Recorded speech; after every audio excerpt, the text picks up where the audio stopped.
semuanya, selamat datang kembali di podcast kami.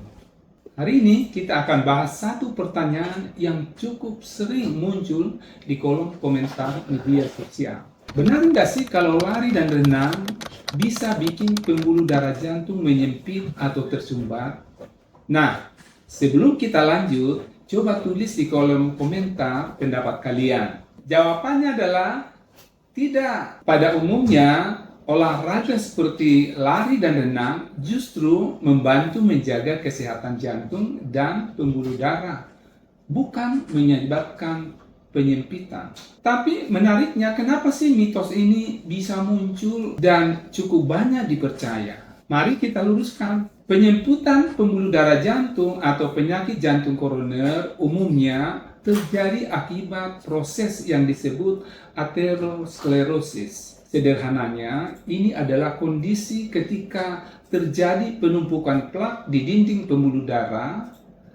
Plak ini bisa berasal dari kolesterol, lemak, kalsium, dan berbagai komponen lainnya. Nah, faktor risikonya juga banyak, seperti kolesterol LDL, low density lipoprotein, atau orang menyebutnya lemak jahat yang tinggi, tekanan darah tinggi, diabetes, merokok, obesitas, faktor keturunan, usia, dan kurang aktivitas fisik. Coba kita renungkan sebentar. Dari semua faktor itu, apakah ada terlalu banyak olahraga? Jawabannya tidak ada. Jadi masalah penyempitan pembuluh darah jantung bukan karena seseorang berlari atau berenang. Justru sebaliknya, aktivitas fisik yang dilakukan secara teratur dapat membantu. Yang pertama, meningkatkan kebugaran jantung. Yang kedua, mengontrol tekanan darah. Yang ketiga, memperbaiki profil kolesterol. Yang keempat, menjaga berat badan. Dan yang kelima, menurunkan risiko penyakit kardiovaskular atau yang disebut penyakit pembuluh darah jantung. Kalau orang yang sudah punya penyakit jantung, apakah boleh olahraga, Pak?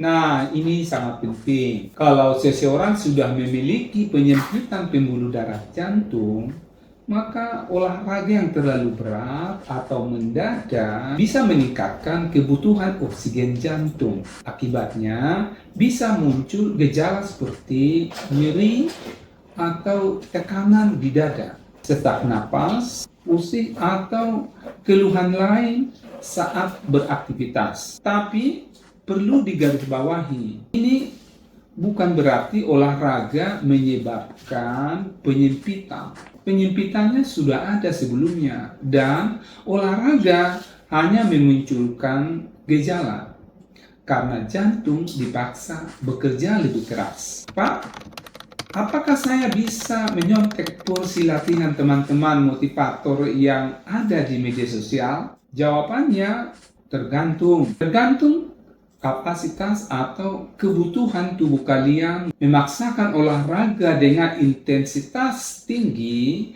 bisa tidak efektif, bahkan berbahaya bagi tubuh kita. Kesimpulannya, apakah kita boleh lari dan berenang? Sangat diperbolehkan. Dan untuk kebanyakan orang, justru sangat dianjurkan. Mulailah bertahap.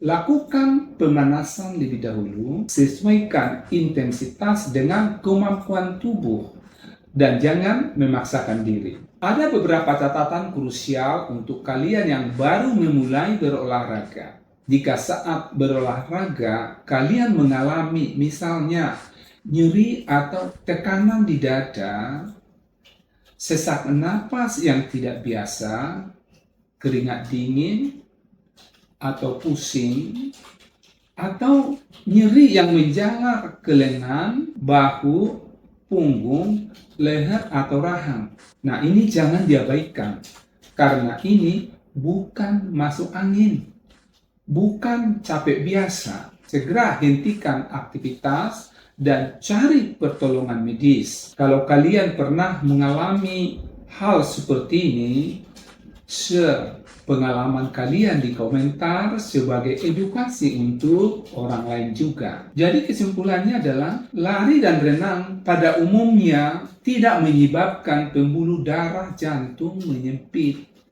Sebaliknya, aktivitas fisik yang teratur adalah salah satu kunci penting untuk menjaga kesehatan jantung. Yang perlu kita waspadai bukan olahraganya, tetapi faktor risiko penyakit jantung dan tanda tubuh saat berolahraga. Terakhir, saya mau dengar cerita kalian. Apa sih alasan utama kalian mulai berolahraga? Atau justru apa yang bikin kalian belum mulai sampai sekarang? Tuliskan di kolom komentar ya. Siapa tahu bisa kita bedah bareng di episode berikutnya. Sampai jumpa. Wassalamualaikum warahmatullahi wabarakatuh. Salam. Salam sejahtera bagi kita semua. Salam kebajikan. Rahayu. Rahayu.